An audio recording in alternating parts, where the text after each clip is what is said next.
used to look forward to the watermelon afternoon deal. Everybody does it. You know, the truck comes by and drops off all these watermelons and stuff like that. It's like one of the special things that happens at camp. Nowadays we have it like every day. Pineapples and watermelon and all that stuff every day. It's a heck of a deal. Come a long way. Is that locally raised pineapple? I don't know. I don't know. Good question. You would know more than anybody. I don't think it is. You're the foodie in the whole state of West Virginia. I think they bring that in from outside. Just a guess. No, it's really good. It's really good. Taylor, we hired Taylor. She's our new sports nutrition lady. Doing a heck of a job. She's in the back all the time. She sits in my meetings. She is at practice, and 24/7 she is in charge of the food that we feed our kids. And the new training table in the back is just spectacular. I mean, it's a multi-million-dollar deal. They did a heck of a job on it. And she's in charge of the menus and everything, so she claims that she picks out fruit better than anybody. And I can't disagree with her. Yeah, she's doing a heck of a job. Come a long ways. We used to not be able to feed them, and now we can pretty much feed them whatever we want. It's a big commitment from the, this is all NCAA driven, obviously. It's a big commitment from our administration to be able. It's expensive when you're feeding 120 growing men. So, but it's been great. Along that line, when she came in, what did she think? What were her plans as to improving what you were doing, and as a result, what does she think that would lead to? What's the end game of if you do get them the best? Kids actually eating. I mean, it like for us. I mean, we like to eat, right? I mean, most of us. I mean, you're a foodie, and we like to eat. I mean, I cooked last night, and it was outstanding. I'll tell you the menu. It was good. I mean, steaks and chicken and cornbread, corn on the cob, fresh green beans, cauliflower mixed in with olive oil and bacon, onions. It's really good. Baked potatoes, bacon, butter, sour cream, olive oil on the outside. It's really good. So along those lines, it's just, I mean, she comes up with the menu that our guys will eat. And so far it's been really, really, really good. The presentation's obviously better in the back. But they're back there and they sit down and they're back there for about an hour. They eat. So the end game is you want that food going in their system.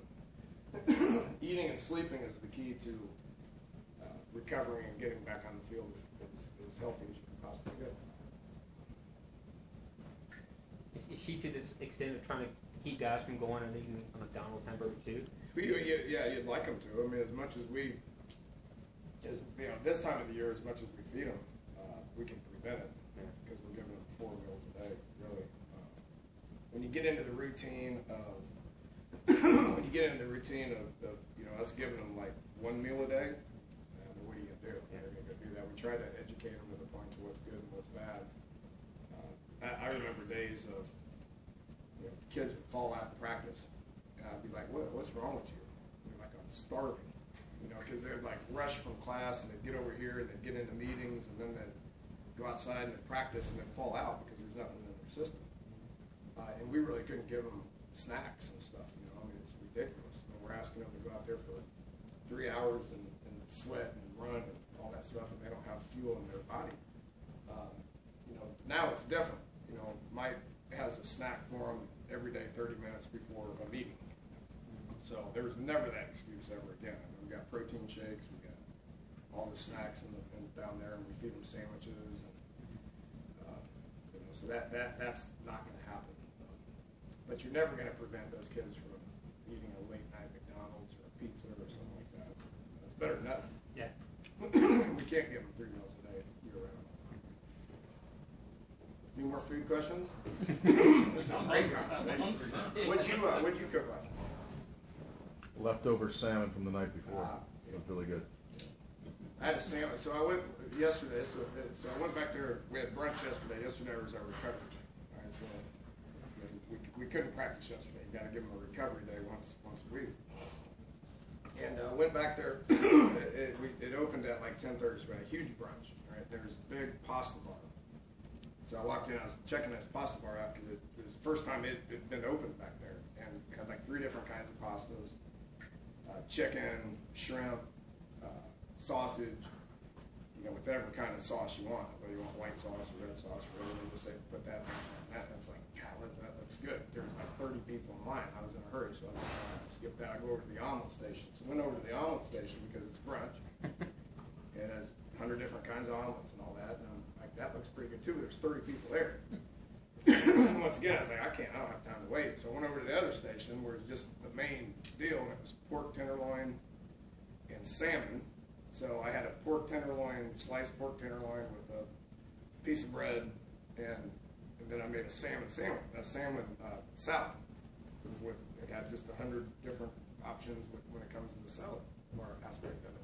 So I settled for a salmon salad. By that. It's a good life. Not bad. Yeah.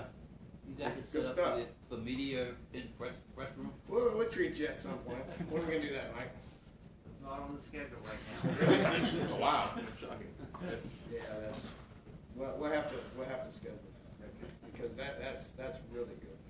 I mean, it's really good. Maybe for the weekend between the games, the first game, there's a week going on there, but we don't have much going on. Maybe we do We'll it. figure it out. Let's get that on the schedule. It's really good, but just to see it for how we're treating our guys, the student athletes and all that, are Shane and Steve and Kelly and those guys have done a great job of setting that up for us, and it's something to look into and write about and experience it. That's really good. I had the Maisie at Martini last night. I should have had the Holgorsen. It's good. Blue cheese. Mm-hmm. I stopped in and got some sushi on the way home. That was our appetizer while I was cooking. You're not calling that anytime soon. Right? Dave, are you able to measure the difference from the nutrition and the effects as it applies to performance? I don't know how you measure it. You know, it's just one of those things where if it's working, there's no issues. It's thumbs up. I mean, Mike weighs them in and out like twice a day. So if a guy's dropping weight, then we're going to catch it pretty quick. And what's the number one reason why they drop weight? Well, it's the intake. We measure how much they're exerting energy with the GPSs and how much they're running, and we can measure if they're working hard or if they're not working hard. The science on the GPS aspect of it is unbelievable. I can go back and say this practice a year ago was the numbers, and then yesterday were the numbers, and I can compare different practices throughout the course of the year from year to year to year. So we know what they're exerting. If they're dropping weight, that means the intake's not where it needs to be. And we catch it, and then they go. We make them drink 4 Gatorades or whatever, and then we take them into the dining hall. And one of our strength coaches will sit with them, or Taylor will sit with them and say, "Eat this, and you ain't moving until you eat it." It's the whole thing like growing up as a kid. If you don't eat your peas, then you got to sit there until you eat your peas. I spent the night at the dinner table before growing up. But we sit there and we make them eat it. Dana, as a coach, does it drive you nuts when you don't get a practice during camp like yesterday? I mean, are you just have you adjusted to that? I thought it would. but it's good. We ask so much out of the practices that we get. When I first started coaching at Valdosta State, we had 3-a-day practices. We had practice hour and a half in the morning, hour and a half in the afternoon, and like 45 minutes at night. So it was 3 days. We spent more time dressing than we did practicing. So with 1-a-day practices, we're literally out there about 3 hours, right? So you're out there for a long time. I thought I'd be concerned with it. The morning walkthroughs that we have are basically, we can use balls now. That's basically a practice in the morning that really doesn't technically count as a practice. No pads, but it's all mental. And half the practices that you focus on the mental aspect of teaching what to do. Does it help you got an older team? Yeah. It helps everything. With the least amount of practices, we got 25 practices, and I think we got about 6 walkthroughs. Some teams will have more walkthroughs based on the fact of when school starts. When school starts, we start so early, that we go to 20 hours once that starts. Teams that don't have school until like after Labor Day, huge advantage for them because they get as many walkthroughs as they possibly want. I think the NCAA needs to look at that. That's not fair. But we'll take our 25 practices and our 6 walkthroughs and we'll make the most out of it. Some teams will have more. Us having an experienced team probably alleviates the fact that we need that. We've mentioned working a third center. Have you ever had a third center ready to go? We have 3 people that can snap it. I think we have 5 people that can snap it. We don't have 3 centers that can play. I don't know where he came up with that. I saw somebody write that. Believe it or not, I look at some of the stuff you all write. But at least 2, right? We have 2. I feel really good about 2. You know, Matt started 13 games for us last year. Butchie Grossi right now is ahead of him. You know, that doesn't mean he's going to start, but right now he's running with the first team. He was hurt last year, so he couldn't play. We have 2. We don't have 3. I mean, Bryson Mays is going to be a good player for us, but he's a freshman and he's not going to play. Hopefully he doesn't play. Dennis, speaking of that in the freshman, have you got in your mind what you want to do with the redshirt rule and play a guy a couple games and maybe hold him in case there's an emergency at the end? I've commented on this a lot. I don't know how we use it. I think we use it a bunch of different ways. You know, I can see us like playing guys early and saying we need to put him on the shelf, he ain't ready. I can see, you know, game 8, this kid's like David Sills was. You know, he's really making a lot of plays on scout team. Let's pull him up. Guys get hurt. We need a body, let him in. We'll probably end up dressing and traveling more than we have, and if we need them, we use them. If we don't, we keep them on the sideline. I think there's a bunch of different ways to use them. Do you think it differs from one position to another too? No. Nah, I mean, O-line, D-line is the hardest stuff to play at this level. But with that said, we played 2 freshmen that weren't ready to play last year on the D-line. These guys weren't ready to play. We had to use them. So if we have a need and a void, we'll utilize it. But I don't want to Isaiah Hardy somebody. And what I mean by that, I mean, like, you know, he played 60 snaps last year. You know, Darius Stills played like 40 snaps last year. You know, we can probably save that and don't play him unless we absolutely have to, and save that year. Jake snickered a little bit about the way Wick interchanges guys in the line in practice. You've been around a lot of O-line coaches. How unconventional is that? Or Jake said it's like a science experiment sometimes, and he knows there's a method to it. Is that something you've seen with other O-line coaches to that extent? Yeah. Probably not to that extent, but we don't do it with our first team guys. You know, it's really no different than what we do with receivers. The first team guys are first team guys. Don't move those guys around. The backups, you do all kinds of different stuff to see where they fit. You know, I mean, Chase Barrett was playing tackle today with the second team. You know, move those guys around just to get the best ones out there. You know, Gibby kind of does. He's alluded to that. He kind of does that with defense as well. You know, find the best 11, start them, don't screw with them, and then the backups, you can mess with that as much as you want to find what fits. Danny, you hit for the first time full gear. You had full gear on for the first time Tuesday. What was your takeaway? I was pleased with our situations. We did 2-minute, we did 4-minute, we did third and play it, which, you know, third downs, if you convert, you stay on the field. If you don't convert, then you have to run off the field. And we exchanged it with punt teams and PNT field goal teams. It flowed pretty good. I was happy with that. It was sloppy, which is expected. You know, played a lot of bodies and a lot of guys that aren't quite ready to play yet, and we're going to look good. Overall, I was pleased with it. It was physical. Your assistants mentioned depth. Where do you see it in your eyes? You feel pretty good about what you have depth-wise? No, Okay. we gotta keep practicing. we got a lot more bodies that I think are capable of helping us. We still got 20 practices to go. It's a long ways to go. I make a big deal about the depth chart aspect of things still doesn't exist. We got guys competing. It's gonna be a fun camp to be able to figure out who our starters are. Does it look like football for 2s and 3s? No, absolutely not. Not yet. What have you seen from your defense? I like our maturity on the D line. Those old guys.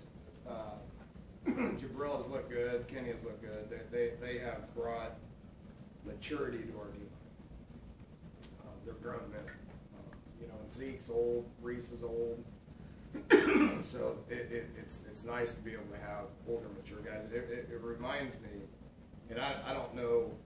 I think these guys have a chance to be better than 3 years ago, 2 years ago, when we had Christian and Noble and Darian, 3 seniors, old guys, 5th-year seniors, and 4th-year senior program guys that have been here for a long time. Those guys are mature. It gives you a chance to be successful. If you got young guys at those spots, then you got no chance. And that's where we were last year.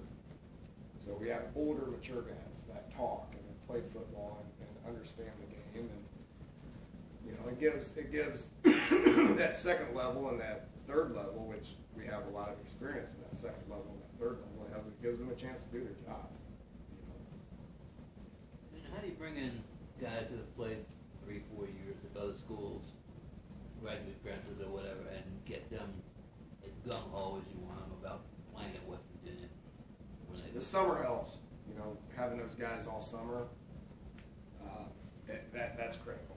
I think if those two guys showed up August 1, like say Rasul did his junior year, it'd take him a while to get acclimated to the way things are here. Those guys were here all of June and all of July. We worked with them as a staff all of June. The guys got to know them a little bit. It helps to have like Kenny, who's like best friends with like Nikhil and Wendell and David Sills, that whole crew. So he came in comfortable. Him and Jabril have kind of connected, and that's made that transition easier as well. But to answer your question, Bob, probably this summer. What has Shea Campbell done to go from walk-on to probably going to play a pretty significant role this year? Yeah, he's earned a scholarship. Okay, so he's on scholarship. He's I don't know if he's took a snap yet.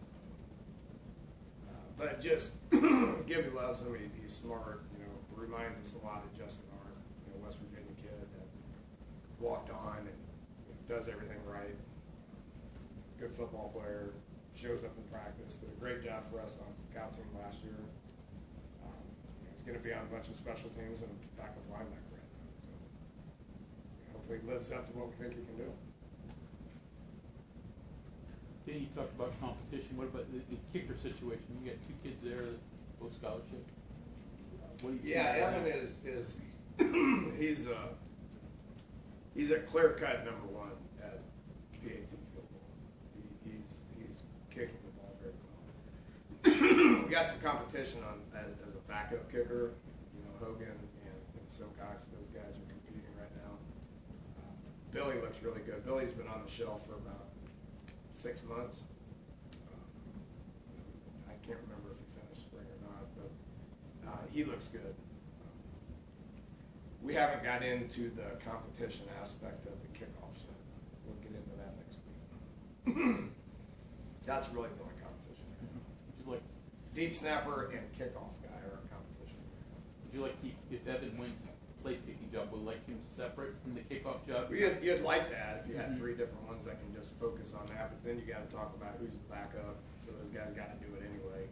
So at that point, if there's been guys that do all 3. Did Pat do all 3? I believe he did. That's rare, but it's been done before. You got to be pretty talented in order to do it. But doing 2, I think, is realistic. Coach Gary Jennings said that Coach Carrier has paired some of the older wide receivers with younger players to mentor. Is that something that's been done in the past, and have you seen any benefit from it already?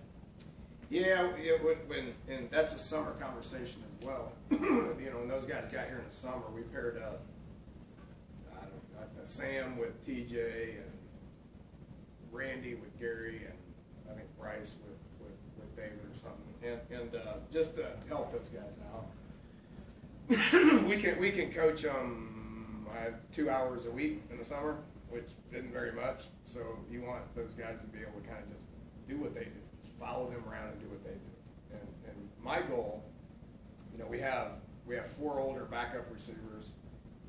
We have 4 starters, and I can't say who they are, but my mindset right now, 4 starting receivers. We got 4 backup receivers that are all old, been here for like 3 or 4 years, and then we got like 4 freshmen under them. I'm trying to get those freshmen to be number 2s. So the backups right now should be panicking that the older guys are helping the younger guys and trying to beat out the older backup guys. Please print that quick. I know you love talking about kickers. Is Evan Since when? exactly? Is Evan there because he's accurate, and if you had to try a 59-yarder for giggles at the end of a half, would it be Simcox in that situation, or is Evan? No, Evan. He knocked through a 54-yarder yesterday, 53-yarder yesterday, and had some space. He's striking the ball really well. He's earned a scholarship. He's striking the ball really well. Those other